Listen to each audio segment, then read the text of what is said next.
Hello friends, welcome to my YouTube channel my care about mama and baby. कैसे हो आप सब? उम्मीद करती हूँ अच्छे हो गए। मैं तो बहुत अच्छी हूँ और आप सब भी अच्छे रहिए और गर्मी को एंजॉय करिए। तो मेरे पास जो रिक्वेस्ट आई है वो ये आई है कि मैम बच्चे को पॉटी ट्रेनिंग देना कैसे दें, इस पर आप वीडियो बनाइए। तो आज मैं इसी टॉपिक पे अपनी वीडियो लेके आई हूँ कि बच्चे को पॉटी ट्रेनिंग कैसे दें। देखिए, पहले जैसे बोलते हैं, ये आपने सुना होगा, ये सच है, ये बोलते हैं कि बच्चे की, किसी भी बच्चे की फर्स्ट टीचर उसकी मदर होती है। बोलना, खाना, चलना, उठना, बैठना, सब कुछ उसकी मदर उससे सिखाती है, इस चीज़ की ट्रेनिंग देती है। वो वर्किंग हो या फिर हाउसवाइफ हो, ये माँ ही पहले बताती है कि आपको क्या खाना है, कैसे खाना है, दूध पीना है, किस तरह से पीना है, कैसे बोलना है, क्या बोलना है, उंगली पकड़ के चलाती है, उठना बैठना सिखाती है। तो इसमें सबसे बड़ा टास्क जो है वो पॉटी ट्रेनिंग का है। ये पॉटी ट्रेनिंग देना, देखिए, एक कोई बहुत बड़ा हुआ नहीं है, लेकिन अगर ढंग से ना किया जाए या सही समय पे ना किया जाए तो ये बहुत बड़ा टास्क बन जाता है। तो मैं आपको बताती हूँ, आपको अपने बच्चे की पॉटी ट्रेनिंग शुरू किस मंथ से करनी चाहिए। मोस्टली आपको तीसरे चौथे महीने से पॉटी ट्रेनिंग शुरू कर देनी चाहिए। पहले तो देखिए, जब बच्चा छोटा होता है तो वो जितनी बार टॉयलेट करते हैं उतनी बार पॉटी करते ही करते हैं, क्योंकि वो नए इन्वायरमेंट में आए होते हैं तो उन्हें ऑब्जर्व करने में, सब कुछ एडजस्ट होने में उन्हें टाइम लगता है। इसलिए थोड़ा कहते हैं पेट की सफाई भी होती है उनके। तो जब तक वो 2-3 महीने तक तो ऐसा होता है, जितनी बार टॉयलेट करते हैं उतनी बार वो पॉटी करते हैं। तो इसमें कोई घबराने वाली बात नहीं है, भले ही थोड़ा सा ही करेंगे लेकिन वो करेंगे, इसमें कोई घबराने वाली बात नहीं है। लेकिन उसके बाद आपको ये समझने की ज़रूरत है, भले ही आपका बच्चा ना करे, लेकिन आपको थोड़ी देर उसको लेके इतना थोड़ा सा टाइम देना है उसके साथ कि हाँ, आप उसे पॉटी कराएं। अब आपको कैसे करना है, क्योंकि बच्चा, उतना छोटा बच्चा बैठ नहीं सकता है, उसको हमें या तो बिस्तर पे लिटा के कोई पॉलीथीन पन्नी वगैरह रख के या डायपर रख के, वैसे डायपर पहनाना मैं कभी भी एडवाइस नहीं करूँगी कि आप परमानेंट डायपर पहनाइए, लेकिन पन्नी वगैरह रख के हमें उसके दोनों पैर होल्ड करके हाथों में, और उसको पॉटी के लिए थोड़ी देर की इस पोजीशन में रखेंगे जब आप, या उसके पैरों को यूं ऊपर करके एक्सरसाइज कराइए, तो उससे प्रेशर जब उसके पेट पे पड़ेगा तो वो पॉटी करेगा। हाँ, कोई ज़रूरी नहीं कि वो पहले दिन से करना शुरू कर दे, आपको उसको ऐसा 10, 15, 20 दिन कंटिन्यू करना है, सेम टाइम पे, सेम पोजीशन में, सेम टाइम पे। तो आपका बच्चा उस चीज़ की उसे हैबिट हो जाएगी और वो करेगा। मेरा बेबी, आप यकीन नहीं करोगे, मेरा बेबी 1 साल के अंदर से उसने पॉटी बताना शुरू कर दिया था। बल्कि मैं कहूँगी 6 महीने का था जब भी वो इंडिकेशन देता था, और मैं उसको पॉटी पॉट पे जाके कराती थी। कभी भी उसने ऐसा 6 महीने के बाद तो मुझे याद ही नहीं कि कभी भी उसने पॉटी अपने पैंट में की हो। तो उसके बाद जब आपका बेबी बैठने लगे, आफ्टर 6 मंथ आपको क्या करना है, उसको पॉट की आदत डालनी है।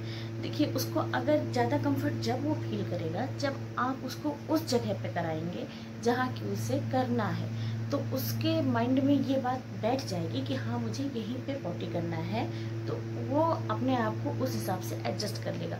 अब इतना बड़ा बच्चा पॉट पे नहीं बैठ सकता है, तो आपको उसे होल्ड करना है। यूँ अपनी गोदी में लीजिए, सिर उसका सीने के पास, और दोनों पैरों को यूँ होल्ड करिए, और उसको पॉटी में, जब उसके पैर, जो पेट दबेगा, पैर उसके होल्ड करेंगे आप, पेट दबेगा तो उसको प्रेशर बनेगा और पॉटी आएगी। अब 6 मंथ का बच्चा है तो उसको आप कुछ सिप गर्म पानी के भी दे सकते हैं, अगर हैबिट डालनी है तो। वैसे गर्म पानी तो हमेशा के लिए अच्छी चॉइस है, इसके लिए कि स्टमक क्लियर कर देता है। तो आप उसको गर्म पानी के कुछ सिप दीजिए और वो उससे उसका पेट क्लियर हो जाएगा पूरी तरह से। एंड नेक्स्ट थिंग जो है वो कि आपको अपने बच्चे को, जैसे अगर उससे भी थोड़ा बड़ा हो गया, तो आपको अपने बच्चे को पॉटी में बिठाने के लिए कुछ बहाने, कुछ स्टोरी, कुछ ऐसी चीज़ें क्रिएट करनी होंगी। जैसे बाथरूम में जितने सारे सामान रखें, आप उनके बारे में बात करिए, क्योंकि बच्चा बंद के एक जगह ज़्यादा देर तक नहीं बैठ सकता है। तो आप उनके बारे में बात करिए कि हाँ, ये चीज़ रखी है बाथरूम में, हमारे बाथरूम में ये चीज़ है, इससे क्या होता है, इससे मतलब उसको बाथरूम में उलझा के रखिए, या कुछ ऐसा फन क्रिएट कीजिए जिसकी वजह से बच्चा वहाँ पर रुके। और कंटिन्यू अगर आप कुछ दिनों तक उसको लेके जाएंगे सेम टाइम पे, मैं फिर रिपीट करूँगी, सेम टाइम पे, और ये बेस्ट टाइम होता है मॉर्निंग में उसके उठने के बाद। एंड नाइट में सोने के पहले अगर आप ट्राई करते हैं तो 1 घंटा पहले ट्राई करिए, क्योंकि हो सकता है कि आपने ट्राई किया और उसके बाद आपके बेबी को कुछ देर तक पॉटी नहीं आई और फिर आ गई, तो वो सोने में भी अनकंफर्ट फील करेगा और पॉटी तो आएगी तो उसको बुरा लगेगा, फिर वो रोएगा और उसका दिमाग खराब अपसेट हो जाएगा बच्चा कि मैं सोऊं या पॉटी करूं, क्या करूं, कंफ्यूज हो जाएगा। तो इसलिए आपको कोशिश ये करनी है कि आप सोने के कम से कम 1 घंटा पहले उसको पॉटी के लिए ट्राई करिए और उठने के 10-15 मिनट बाद, गर्म पानी देने के 10-15 मिनट बाद आप उसको ट्राई करिए कि हाँ वो पॉटी में जाके करे। हाँ ये है कि आपका बच्चा जब तक खुद से बैठने लायक नहीं हो जाता है तब तक आप उसको होल्ड करके बैठिए, वहाँ पे आपको थोड़ा टाइम देना होगा, लेकिन पेशेंस के साथ। यानी कि आपने 1 दिन किया, 2 दिन किया, उसके बाद आप नहीं कर पाए, कि आपको पेशेंस के साथ करना है। 15 से 20 दिन में आपका बच्चा जरूरी आदत पकड़ लेगा। और ऐसे वैसे बच्चे आमतौर पे इंडिकेशन देते हैं क्या, वो हवा पास करते हैं, या कुछ बच्चे सीरियस खड़े हो जाते हैं, शांत हो जाते हैं, या फिर कुछ बच्चे क्या करते हैं कि बिल्कुल पैर उठाने लगते हैं, पैर टेढ़ा करते हैं, या कुछ बच्चे मरोड़ पेट पे हाथ रखते हैं। ऐसे कुछ इंडिकेशन बच्चे देते हैं। देखिए मेरा एक्सपीरियंस है, मेरा बच्चा हमेशा हवा पास करता था, वो गैस पास करता था, तो मुझे ये इंडिकेशन मिलता था कि हाँ वो पॉटी करने वाला है। लेकिन हर बार कोई ज़रूरी नहीं था कि जितनी बार मैं उसको लेके भागूँ उतनी बार वो पॉटी करता ही था। लेकिन अगर उसने 10 टाइम्स में से 1 टाइम भी पॉटी कर लिया तो ये था कि हाँ इसने कर लिया। तो जब उस हिसाब से वो गैस पास करता था और मैं लेके जाती थी तो उसको भी ये लगता था कि हाँ इससे यहाँ पे मुझे ये चीज़ करनी है। उसने धीरे धीरे अपनी आदत पकड़ ली और अब तो मेरा बेबी 2 साल का हो गया है, वो पॉटी बोल के बताता है, मम्मा पॉटी। टॉयलेट भी बताता है, पॉटी भी बताता है। तो आपको अपने बच्चे के साथ मेहनत करनी होगी, क्योंकि आपके बच्चों को तो कुछ आता नहीं है, आपको कोशिश करनी होगी।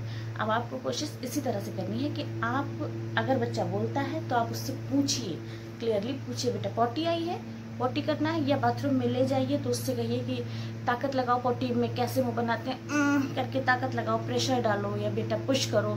तो वो उन सब तरीकों से भी बच्चा आपका पॉटी कर लेगा। अगर आप बाथरूम में लेके जाते हैं, उसको पॉट पे बिठाते हैं, तो आपका बेबी इस तरह से भी पॉटी कर लेगा और उसकी आदत बन जाएगी। अब आपको ये कोशिश करना है।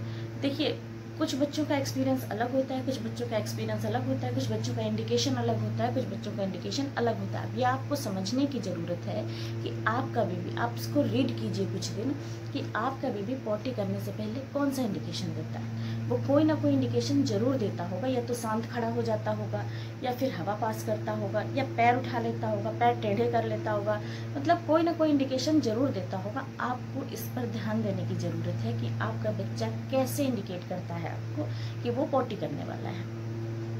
और ये आपके लिए बहुत आसान हो जाएगा फिर समझना कि हाँ इस टाइम पे ये पॉटी करने वाला है। लेकिन अगर आप एक रूटीन मेंटेन करके रखेंगे, एक टाइमिंग बना के रखेंगे, तो आपको और सुविधा होगी। और मैं बिल्कुल सजेस्ट नहीं करूँगी कि आप अपने बच्चे के अलग से पॉट लाइए, जो बच्चों के लिए होता है कि पॉट लाइए वहाँ पॉटी करें, बिल्कुल नहीं। आप शुरू से ही उसको पॉट की आदत डालिए। बाथरूम में जहाँ पे आप करते हैं या कराते हैं वहाँ पे आपको आदत डालनी चाहिए कि बच्चा शुरू से वहीं पे करे, क्योंकि वो फिर कंफर्ट फील करेगा। फिर आपको इस पॉट से उस पॉट की आदत डालनी पड़ेगी, तो उससे कोई फ़ायदा नहीं होने वाला, आपको फिर उतनी ही प्रॉब्लम होगी। इसलिए आपको ये आदत डालनी चाहिए कि बच्चा सेम प्लेस पे करे जहाँ पे उसको आगे जाके करना है।